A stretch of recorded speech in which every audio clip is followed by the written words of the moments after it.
Hey, what's up? We're back. I had to take a call. Okay, so we're looking at Bitcoin yearly returns for the last 10 years. Bitcoin had its best year between July 29th, 2014, which is 10 years ago. I wish it was 10 years ago and I was buying Bitcoin right then, and July 29, 2024. In 2017, it returned over 13,000 or 1,300%. Wow. So 2014, negative 45%, 2015, 34.4%, 2016, 123%, 2017, 1,369%, 2018, minus 73.5%, 2019, 92.8%, 2020, 302%, 2021, 60%, 2022, negative 64%, 2023, 155.4%, and 2024, 61.4% so far. So if we look at the math, it seems like every 4 years from the bottom of the red, and I am going to figure out a way to share my screen in the next few videos.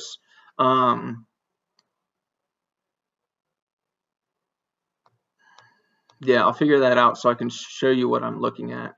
But it's on statmuse.com if you just type in Bitcoin yearly returns last 10 years.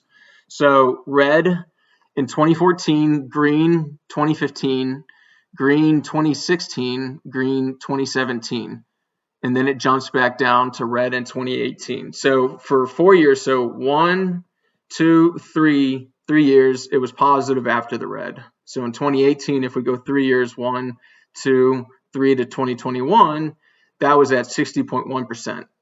When it was red again in 2022, 1, 2, 3 years will be 2025. So we're probably going to have our biggest returns in 2025. I'm hoping it's going to be over 300% because in 2022 or 2020, it was 302%. In 2017, it was 1,300%. So I'm hoping to get at least over 300. 1,300 seems kind of just crazy. I don't know if it's going to do that. But if we could get at least over 300 from before, like we've seen, that would be very interesting and awesome for those that hold, and specifically those who hold on a hardware wallet. I use a specific hardware wallet. If you have any questions about what recommendations you should look at, I'm happy to help. Comment. I'll reach out to you directly because I don't want to share what I use right now. I want to keep it as private as I can. Get you a hard wallet so you don't have to rely on Coinbase or Cash App or Venmo, any of these exchanges to hold your Bitcoin and let you, cash it out or withdraw it or deposit it or just transfer it or do anything with it. You want it on a hardware wallet so you can easily send it to someone else for a transaction. Say you want to put a down payment on a house or something in the future, you're going to be doing that with Bitcoin. And by having those assets on the hardware wallet, you own your keys, you own the PIN, no one can fuck with it except for you. Keep that thing in a safe and, use it weekly so you know how to use it and you keep up to date on it because, things change in software updates. Okay, basketball's on now. Okay, let's look at some other Bitcoin stuff. Bitcoin price prediction 2050.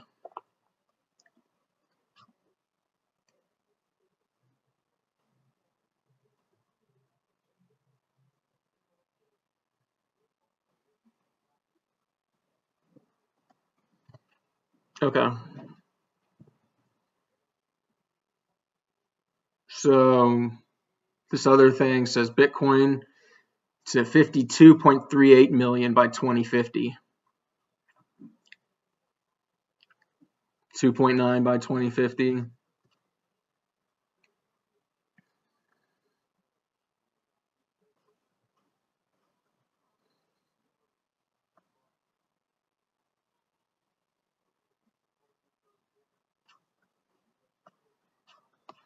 It's not a great article. Let's switch gears. Let's look at silver. I don't know why silver's down right now. It's kind of pissing me off because I kind of want to sell some of my silver to purchase another asset. It's at $27.28. A couple weeks ago, it was at $31. Stupid. Let's see where gold's at.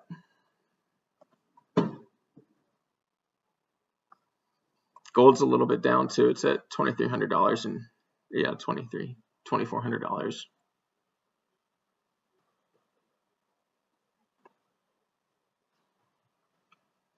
Let's look at silver price prediction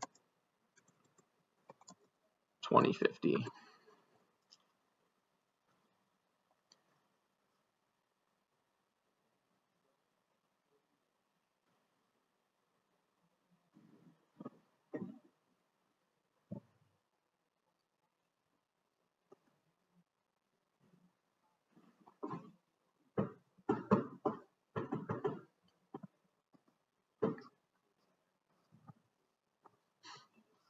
Okay.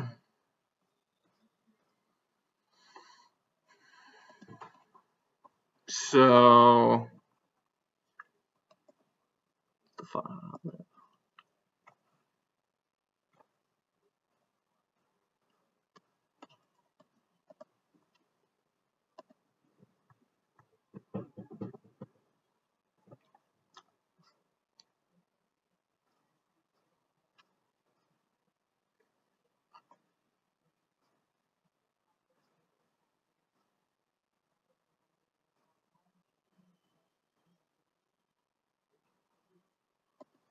come on, give me a fucking number.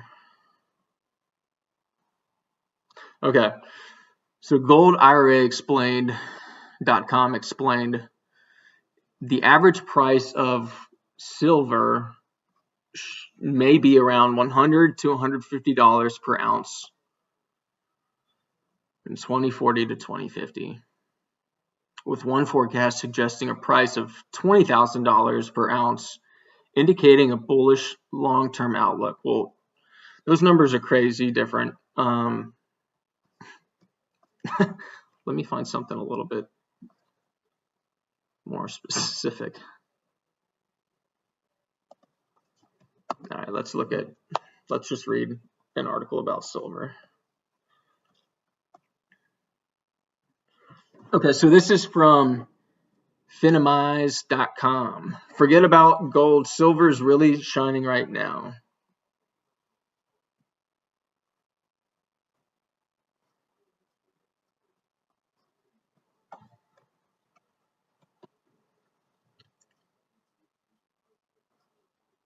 Okay, so I'm just going to read this.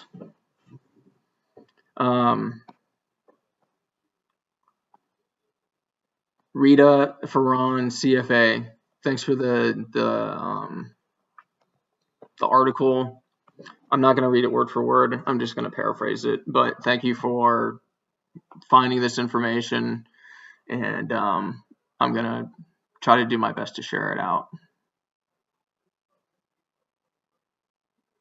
So silver has a really high demand in the industrial space. And right now, the gold to silver ratio, it suggests that silver is still undervalued today relative to gold. The demand right now for silver is rising a lot faster than the supply, specifically when it comes to manufacturing solar panels. And then specifically what he says is one study forecasts the solar sector alone could exhaust between 85% and 98% of the global silver reserves by 2050. So that's not great.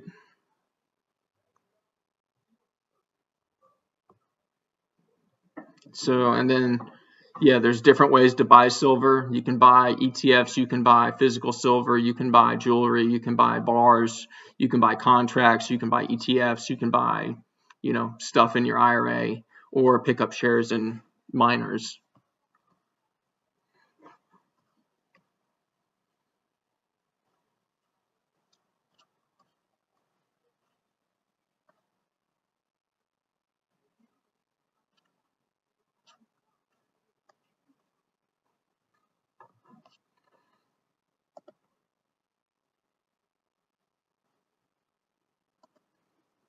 I'm going to look at a different article. Okay, so I'm just looking at Google AI. Excuse me. So 2030, the average price is going to be $53.29. Supposedly, the high price is $102. 2035, $70. High $158. 2040, $83. High price $215. In 2045, about $260, $265, and that's average and high price. So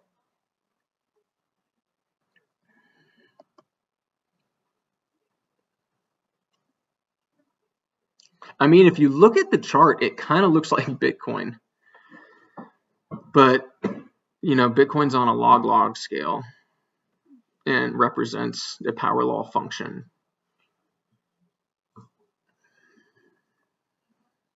It kind of looks so it like, I mean, in 1980 it was at $50, and then in 2011-12 it was up at $50 again, and now it's around that $25, $30 mark. It was at 31 earlier. I mean, theoretically, if it's getting used up in solar and other industries, I mean, it's just a matter of time before, it starts becoming scarce. And I mean, either the government's going to try to take it back, or, the market's going to take it back, or you're going to be able to sell it back. I'm not exactly sure, because you can only mine so much a year and there's only so much of it. It's similar to gold. Yeah, that's an interesting chart. It spikes and boom, it looks manipulated. It looks like it's being held down. Okay, so by 2030, it should be around $50. This is another prediction from Red Cloud. By 2040, it should be $78 to $138. If you're not sure where to buy silver, ask me. I can recommend a few people. Shop around, get different quotes. Don't get taken advantage of. Make sure you shop around, because there's a lot of different stuff you can buy. You can buy rounds, you can buy coins, you could buy bars. There's a benefit and a disadvantage to each and every single one of them. You have to figure it out for yourself which one you should buy. But yeah, shop around, build a relationship with someone, and don't get ripped off paying too much, because right now silver is not rare. You can still get a lot of it right now. It will be rarer to get in the future, but right now, $30 a coin, not a big deal. Put $10,000 in that. Who knows what that'll be in 10 to 20 years. And with the internet going down, recently with Microsoft, and I mean, that just, really decimated the industry for a day, or the country for a day. I think there was like billions of dollars of revenue lost because of that power outage from Microsoft, or that software, update that they had. People missed flights, people missed appointments, I mean, who knows what people missed? I mean, I'm sure if you experienced it, coming back home from Europe or something, you experienced it. My dad experienced it. My neighbors experienced it. What's going to happen once something shuts down or banking shuts down? I'm not saying, that's going to happen. But if something happens like COVID again, which, who knows what's going to happen, it's going to be hard to get your money from a bank, because everyone's going to be trying to get the money from the bank. And then that's when you're going to have physical gold, physical silver, Bitcoin, real estate, rare cars, and other assets like that are going to go up, because, you're not going to be able to get your money. The dollar is going to lose even more value than what it currently is at right now, since we got off the gold standard. So buy some stuff and diversify. 10 grand in 5 different assets or 10 different assets over the course of your lifetime. One of them's going to work out. You're going to figure it out. It's going to be great. So I'm excited. Yeah, we'll see. So it looks like, there's a good horizon in the future for gold and silver and Bitcoin. We'll see what happens with the ETFs and Bitcoin when, Hong Kong keeps doing it, or Taiwan, or Japan does it, or whoever in Asia is doing it right now. I bet you Russia has a ton of Bitcoin. I don't know for certain, but Mr. 100 definitely has a ton of Bitcoin as well. And yeah, so let's look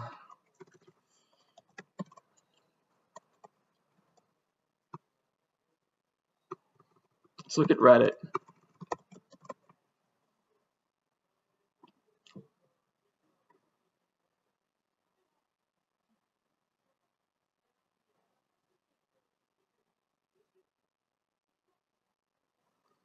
All right, let's look at Bitcoin on Reddit.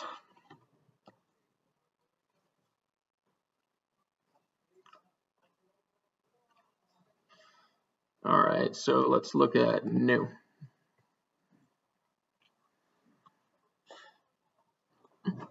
All right, so I'm just going to comment on what I think, on what my thoughts are on some of these questions that people say on Reddit. Take my opinion with a grain of salt. I don't know shit. I just think I know what I know. And if you look at history, there's always a superior currency. There's always one thing, or one to 5 things that maintain their value over the course of, say, 10 years, 50 years, and 100 years. From my limited knowledge and what I've learned, those are real estate, in the top 3. We got physical gold, physical silver, we have stocks, we have bonds, we have similar other things like that. We have ETFs, and we have digital assets now, like Bitcoin. And the best thing you can do, and what I'm getting to with this guy's question, is it really a losing battle to try and time the market when buying Bitcoin? And my opinion is it's not when you buy Bitcoin, it's if you have Bitcoin. Do you have Bitcoin? This is a binary problem. This is a binary problem that has a binary solution. We're either going to understand what Bitcoin is as an asset class and what it can do for your potential and how it's going to change the world, or do you just want to make a quick 20 to 100 grand over the course of the next 1 to 5 years? I'm in Bitcoin long term.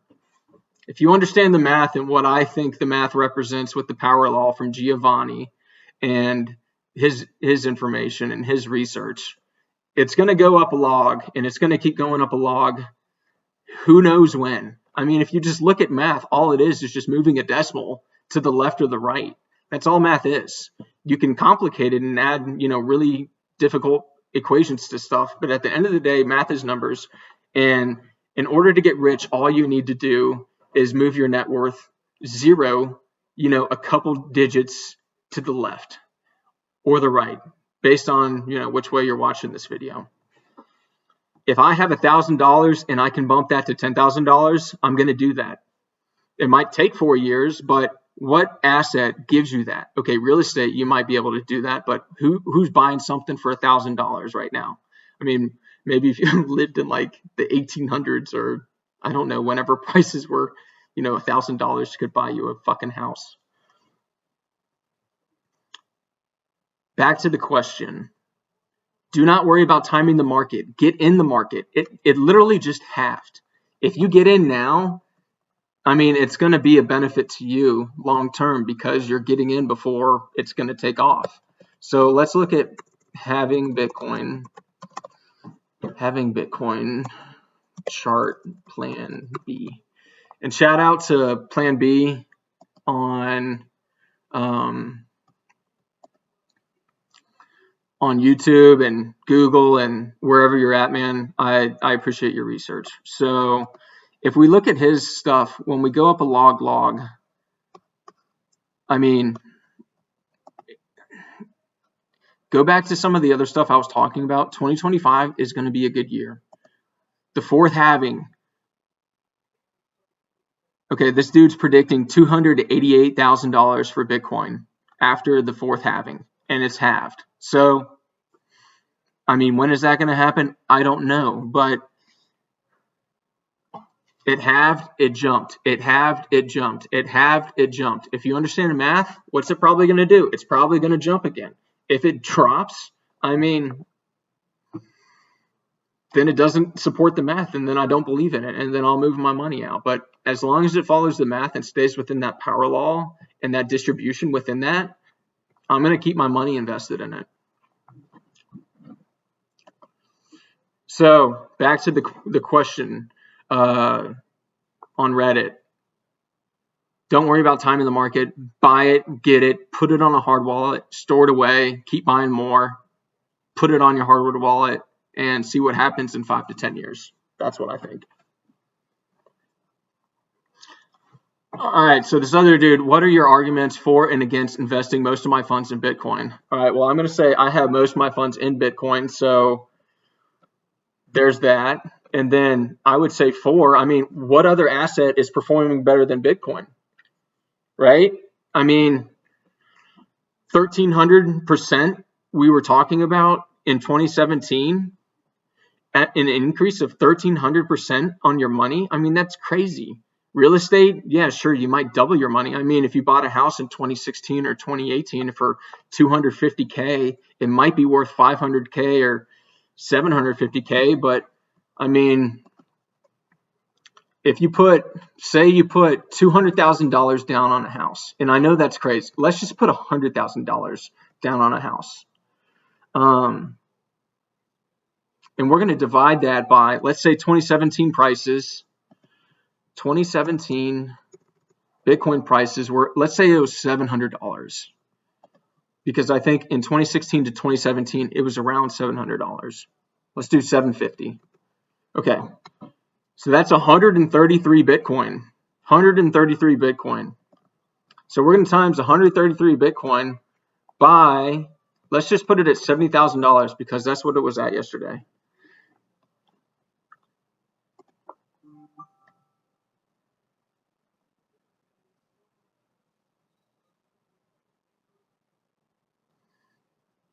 That would be $9 million. $9 million. Over $9 million. Where's the pen? All right. So would you rather have $9 million off a $100,000 investment? Or would you rather have put $100,000 down into a now $450,000 asset that you still owe money on because you're still paying a fucking mortgage?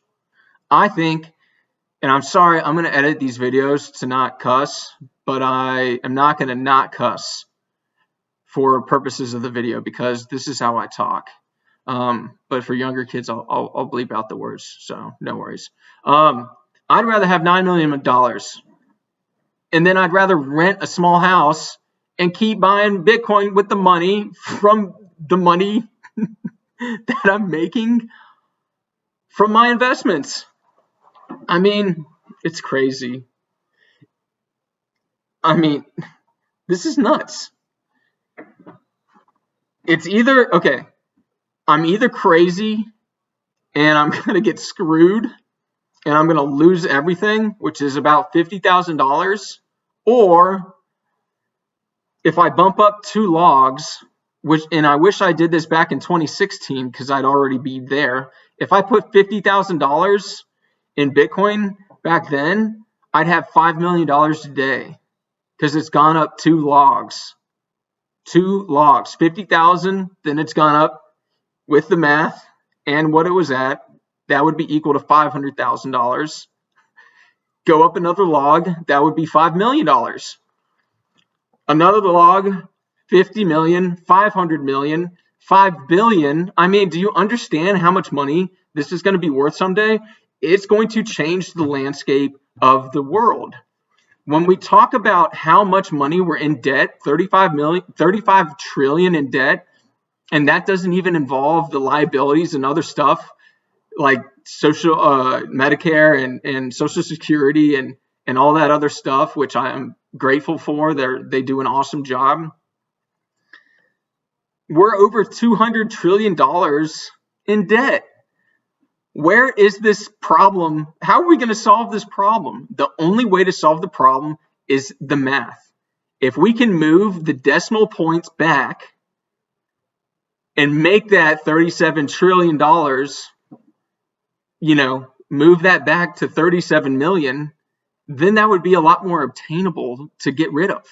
And how do we do that? There has to be a full system reset to something that standardizes currency.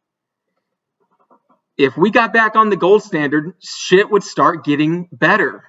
Money would start working better again. It's the only way the math makes sense and the math works. Other than that, you're printing imaginary money. It's going nowhere. The dollar is depreciating, and you think your house is worth more because it's listed for more. But what's going to happen is the dollar is going to keep going down. Inflation's going to keep going up. And if something like COVID happens again, your house is going to be worth shit. What's going to go up? Bitcoin.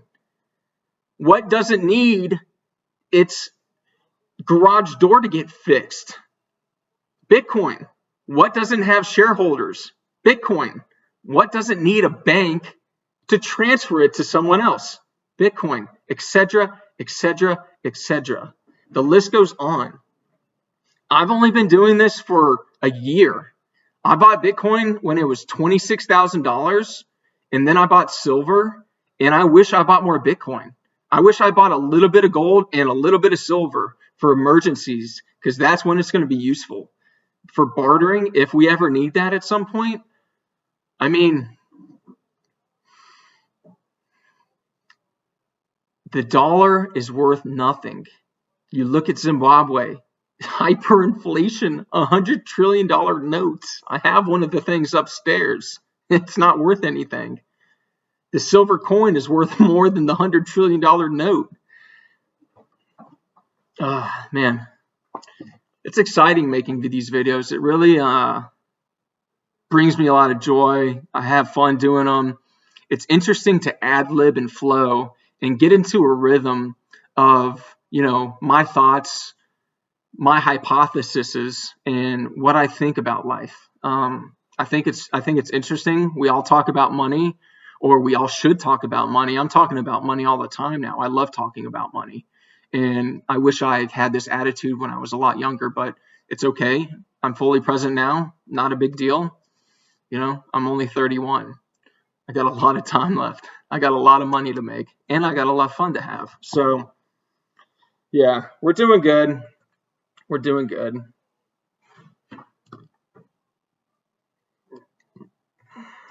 Let's see if I have anything new. It's already 4:35. Crazy.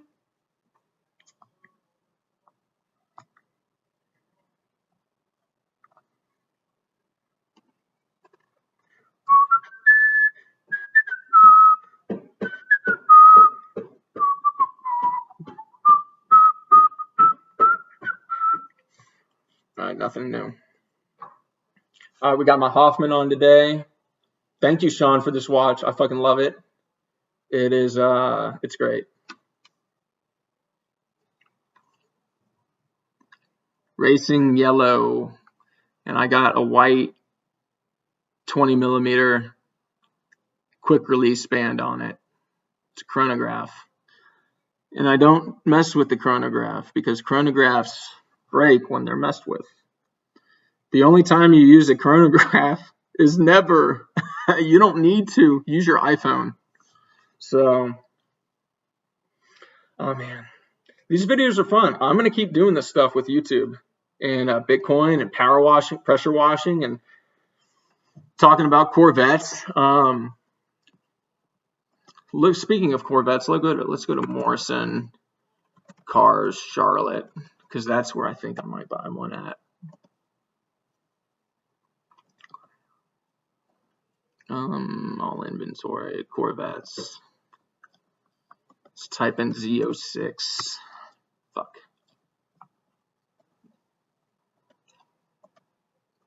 Z06. Come on. Okay. So they have a 2001 Z06 C5 for $28,000. It has 34,000 miles on it, and it looks pretty sweet. It's yellow. So that could be a possibility. Another possibility, and what I really like, is this Jetstream Blue Corvette Z06 2008 2LZ. It's got 30,000 miles. The price is $48,900. And God, this thing is beautiful. Here, let me take a picture of it real quick.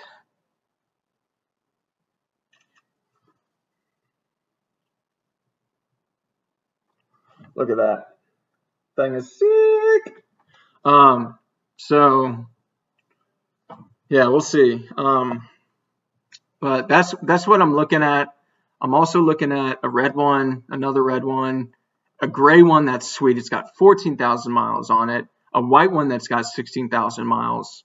And then, yeah, I don't want a C7. That's just too much power. I don't want to get in trouble. So, all right, I'll catch you guys on the next one. Have a great day.